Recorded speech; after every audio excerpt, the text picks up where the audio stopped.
अपना अमूल्य योगदान दे सकेंगे। నేడు కేబీఆర్ పార్క్ వద్ద ట్రాఫిక్ ఆంక్షలు అమలు చేస్తున్నారు. వాహనదారులకు అధికారులు అలర్ట్ ప్రకటించారు. కేబీఆర్ పార్క్ చుట్టూ వన్ వే విధానం అమలు చేస్తున్నారు. పార్క్ గేట్ ఫ్రీ లెఫ్ట్ తో వన్ వే ప్రారంభం కానుంది. పార్క్ చుట్టూ ఉన్న 2 రోడ్లలో ఒకే వైపు వాహనాలను అనుమతిస్తూ ఉన్నారు. KBR park, cancer hospital, Odisha island, film Nagar, journalist colony, road number 45 check post మీదుగా వన్ వే సాగుతుంది. ఫిల్మ్ నగర్ రోడ్డు నెంబర్ 45 వద్ద ఉన్న యూటర్న్ ఎత్తివేశారు.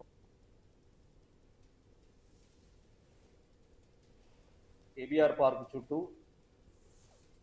7 జంక్షన్లు, ఫ్లైఓవర్లు మరియు అండర్ పాస్లు పనులు ఆల్రెడీ ప్రారంభమైనాయి. దీనిలో ఇనిషియలీ ఆ ల్యాండ్ అక్విజిషన్ అన్నీ చేసుకొని రోడ్ ఎక్స్పాండ్ చేసిన తర్వాత ఈ ప్రాజెక్టు ముందుకు వెళ్తుంది అన్న ఉద్దేశం ఉండే. ఈ అక్విజిషన్ అవన్నీ డిలే అవడం వల్ల దీనిలో ఉన్న క్యారేజ్ వేతో